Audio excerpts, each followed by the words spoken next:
রাধে রাধে আমার মিষ্টি বন্ধুরা, আজ অনেক দিন পর আবারও চলে আসলাম তোমাদের কাছে।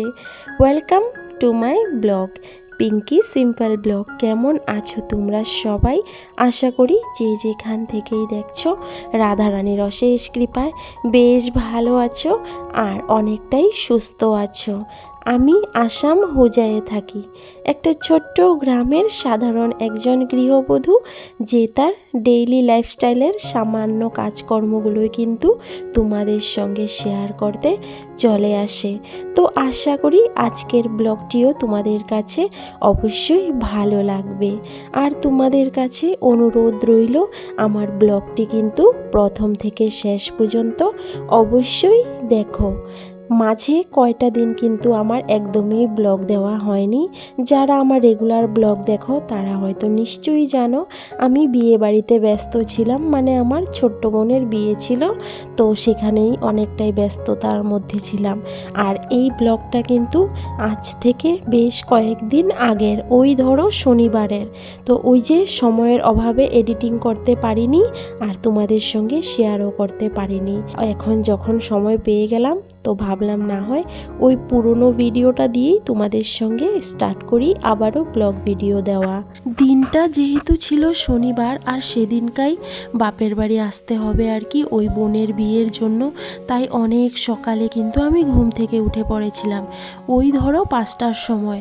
আর এদিকে ডুগ্গু সোনারও সেদিনকেই আর কি লাস্ট এক্সাম ছিল, তো ওকে স্কুলে পাঠিয়ে দিলাম, এই মাত্র গেল আর কি। ওকে পাঠানোর পরেই আমি এদিকে বিছানাটা সুন্দর করে তুলে নিলাম। তুলেই কিন্তু আর বসলাম না, ওই যে কাজে লেগে পড়লাম। এদিকে তোমাদের দাদাভাইও খাওয়া দাওয়া করেনি, ওই ডুগ্গু সোনাকে দিয়ে এসেই আর কি খাওয়া দাওয়া করে তারপর নাকি লাইনে বেরিয়ে যাবে। তো তোমাদের দাদাভাই আর কি যাবে না, ওই আমি, আমার বোন আর বোনের জামাই আমরা একসঙ্গে যাব আর কি। আর হাতে যেহেতু অনেকটাই সময় আছে, ওই ধরো বিকেল হয়ে যাবে।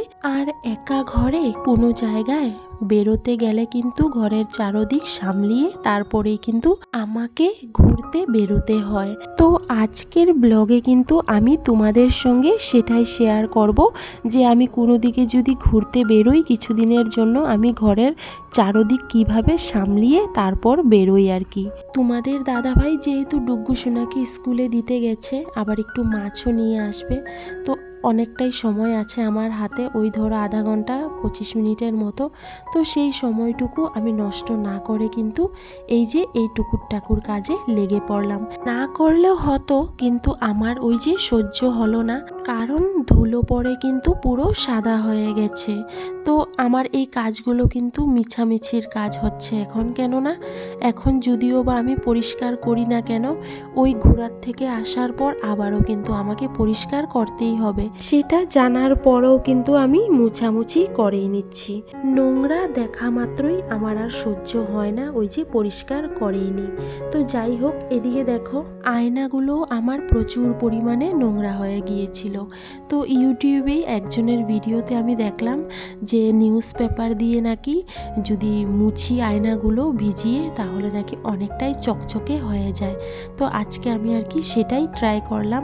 তো ঠিকই দেখা গেল, ওই নিউজ পেপার দিয়ে একটু জল ছিটিয়ে নিলাম প্রথমতে, আর নিউজ পেপার দিয়ে আর কি মুছে নিচ্ছি। সত্যি খুব সুন্দর, কিন্তু অনেকটাই পরিষ্কার হয়ে গেল আমার আয়নাগুলো, ভালো লাগলো আর কি দেখে।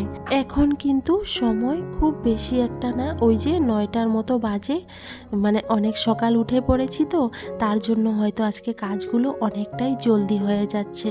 তো এই তো রান্নাঘরে চলে আসলাম, এদিকে তোমাদের দাদাভাইও চলে আসলো, তোমাদের দাদাভাইকে ভাত দিয়ে দিলাম খেতে, আর এইদিকে আমি আমার কাজে কিন্তু লেগে পড়লাম। তো প্রথমত আমি একটু ডাইনিং টেবিলগুলো পরিষ্কার করে নিচ্ছি, আর এখন ওই যে জলের বোতল আর জগটা ভরে রেখে দিলাম। অন্তত 2-3 দিন তো তোমাদের দাদা ভাইয়ের অসুবিধা হবে না আর কি। শুধু এই কয়েকটা না, আরো কয়েকটা জলের বোতল ভরে কিন্তু আমি আমাদের ওই শোয়ার রুমে রেখে দিয়েছি, মানে কয়েকটা দিন যাতে অসুবিধা না হয় আর কি। তো এমন করে আমি ঘরের অনেক কিছু টুকুর টাকুর কাজ মানে এগিয়ে দিয়ে যাই, যাতে তোমাদের দাদাভাইয়ের কোনো রকমের অসুবিধা না হয়, অন্তত 4-5 দিন যাতে শান্তি মতো খেতে পারে। তো এইদিকে দেখো আসার সময় আর কি তোমাদের দাদাভাই ওই যে পেঁয়াজ আর কিছু রসুন নিয়ে আসলো, আর এদিকে পাবদা মাছ নিয়ে আসলো। মাছ আনতে আমি বলেছিলাম, তার কারণটা হলো যেহেতু আমি ঘরে থাকবো না, একটু যদি তরকারি রান্না করে রেখে যাই, ওই ফ্রিজে রেখে রেখে অন্তত 3-4 দিন তো খেতে পারবে। আর পুরুষ মানুষকে দেখা যায় রান্না বাড়ার কাজটা কিন্তু একদমই ভালোবাসে না, দরকার হয় না খেয়ে বসে থাকবে। তো এমন করলে তো আর মনটা ভালো লাগে বলো? তো তার জন্যই আর কি আমি বললাম যে না, একটু মাছ নিয়ে আসো, আমি রান্না করে রেখে যাব, তুমি অন্তত ভাতটা বানাতে তো পারবে প্রেসার কুকারে, বানিয়ে খেতে তো পারবে তরকারি থাকলে। তার জন্য আর কি আমি একটু জোর করে মাছ আনিয়ে নিলাম। আর এগুলো হলো রাত্রের বাসন। ওই যে আমি বলেছিলাম না যে এখন ঠান্ডা দিন আসার পর থেকে কিন্তু আমি রাত্রেবেলা বাসনপত্র ধুয়েই রাখি, তো এইগুলোই আর কি এখন আমি গুছিয়ে নিচ্ছি।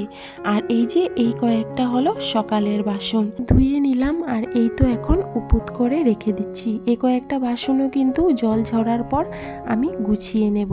কেন বলো তো? কারণ আমি চলে যাওয়ার পর এই বাসনের ঝুড়িতে আর ওই ডাইনিং টেবিলের উপরে পুরো বাসনের বাজার লেগে যাবে, কারণ ওই যে তোমাদের দাদাভাই যে খাওয়া দাওয়া করবে আর এখানেই রেখে দেবে বাসনগুলো। আর তার মধ্যে যদি আমিও রেখে যাই তাহলে তো বুঝতেই পারো কেমনটা হবে, কারণ যত বাসন বাইরে থাকবে ততটাই কিন্তু ধুলাবালিয়ে ভরে যাবে, আর আমাকে এসে কিন্তু গুছগাছ করতে হবে। তো আমি যতটুক পারি আর কি চারোদিক দিয়ে সামলিয়ে কাজগুলো মানে এক এক করে সেরে নিচ্ছি তোমাদের দাদা ভাইয়ের জন্য, যাতে তার কোনো ক্ষেত্রে অসুবিধা একদমই না হয়, অন্তত 4-5টা দিনের জন্য। তারপর না হয় সে বুঝবে কিভাবে রান্না বাড়া করবে, কিভাবে খাওয়া দাওয়া করবে। কারণ কি, আমরা যদি অত কিছু চিন্তা করি না, তো তাহলে দেখা যাবে আমরা তো ঘর থেকেই বেরোতে পারবো না। আর আমাদেরও তো ইচ্ছা করে বলো তো একটু ঘর থেকে বেরোতে, কিছুদিন ঘোরাঘুরি করতে। সারাটা জীবনেই তো আমরা সংসারের কাজ নিয়ে ব্যস্ত থাকি, আমাদেরও তো একটু মাইন্ডটা ফ্রেশ করতে হয়, তাই না বলো? তার জন্য তো ঘর থেকে একটু বেরোতেই হবে। শুধু যদি সংসারেরই চিন্তা করে যাই তাহলে কিন্তু একদমই ঘর থেকে আমরা বেরোতে পারবোই না। আর আমার মনে হয় প্রত্যেক স্বামীকেই মানে বুঝতে দেওয়া উচিত যে তার যখন বউ ঘরে থাকে তখন তার কত সুবিধা, আর যখন না থাকে তখন তার কত ধরনের অসুবিধা হয়। কারণ তারা স্ত্রীর মূল্য কখনোই বুঝে না, বলার আগে বা কওয়ার আগেই সমস্ত কিছু হাতের কাছে পেয়ে যায়। তার স্ত্রীর ভালো লাগা বা খারাপ লাগার জিনিসগুলো তার কাছে কোনো মূল্যই থাকে না। মূল্যটা হয়তো হারানোর পরেই বুঝতে পারবে, তার আগে হয়তো কোনো দিনই বুঝতে পারবে না। সেটা হলো যার যার কপাল। তারপরেও আমরা যথাসাধ্য চেষ্টা করি আর কি, আমরা যতটুকখানি চিন্তা করি স্বামীর জন্য, স্বামীরাও কি ঠিক আমাদের জন্য ততটুক চিন্তা করে? কখনোই না, কখনোই না। তো যার যেমন শিক্ষা তার তেমনই পরিচয়। আমরা ছোটোর থেকেই মাকে দেখে এসেছি, বাবাকে প্রচুর যত্ন আদি করতো, তো আমরাও রীতিমতো সেইভাবেই নিজের স্বামীকে যত্ন আদি করি যতদিন পর্যন্ত পৃথিবীতে আছি, আর করে যাব। ভাগ্যে কি আছে না আছে সেটা তো আর জানি না। এই যে দেখো ঘুরতে বেরোতে যাওয়ার আগেও স্বামীর জন্যই চিন্তা করছি, তার খাওয়া দাওয়ার টেনশন করছি। তো ওই যে কিছুদিনের জন্য তরকারি বানিয়ে নিলাম, সে তো একাই খাবে, মোটামুটি 3-4 দিন হয়তো চলে যাবে, ওই ফ্রিজে রেখে রেখে খেয়ে নেবে আর কি। তো দুপুরবেলা অবশ্য ডুগু সোনার আমিও খাওয়া দাওয়া করব। তো দেখো আমার চট করে কিন্তু রান্না বাড়া কমপ্লিট হয়ে গেছে। এখন আবার চলে যাচ্ছি মায়ের কর্তব্য করতে, চলে যাচ্ছি ছেলের স্কুলে, কেননা আজকে ছেলের স্কুলের বেতন দিতে হবে, এক্সাম ফিস দিতে হবে। তো এই তো মানে রেডি সেডি হয়ে গেলাম স্কুলে, গিয়ে বেতন টেতন দিয়ে এই তো ছেলেকে নিয়ে চলে আসলাম। আমরা মেয়ে লোকেরাই পারি না চতুর্থ দিক দিয়ে সামলানো, অথচ আমাদের হাত কিন্তু 2টা, কিন্তু কাজ করে থাকি 10 দিক দিয়ে, 10 রকমের কাজ, তাই না বলো? তো যাই হোক, এই তো স্কুল থেকে আসার পর যেহেতু 11টার সময় ডুগু সোনার ছুটি হয়ে গেছে, তো ডুগু সোনাকে বললাম বাবা তুমি এক কাজ করো, ঠাকুর কাপড়টা দিয়ে দাও। এদিকে আমার কিছু কাপড় আছে, সেগুলো আমি ধুয়ে নিই। যেহেতু সকাল থেকে দেখতেই পেরেছো তোমরা আমি কতটা কাজে ব্যস্ত ছিলাম। তো এই তো কাপড় টাপড় ধুয়ে এসে পড়লাম। এদিকে ডুগ্গুসোনা দেখলাম মোবাইল নিয়ে ব্যস্ত, আর আমি এইদিকে এই যে যাওয়ার জন্য কাপড়গুলো আর কি গুছিয়ে নিচ্ছি। তো কাপড়গুলো গুছিয়ে টুছিয়ে ঠিক হয়তো 3টা সাড়ে 3টার মধ্যে আর কি বেরিয়ে পড়বো। যেহেতু ছোট বোনের গাড়ি করে যাব, তার জন্য আর কি টেনশন নেই, যে কোনো সময়ই আর কি বেরোতে পারবো। তো এখন আর কি ওই যে কাপড় আমার এখনও গোছানো হয়নি, ওই কাপড়গুলোই আর কি গুছিয়ে নিচ্ছি।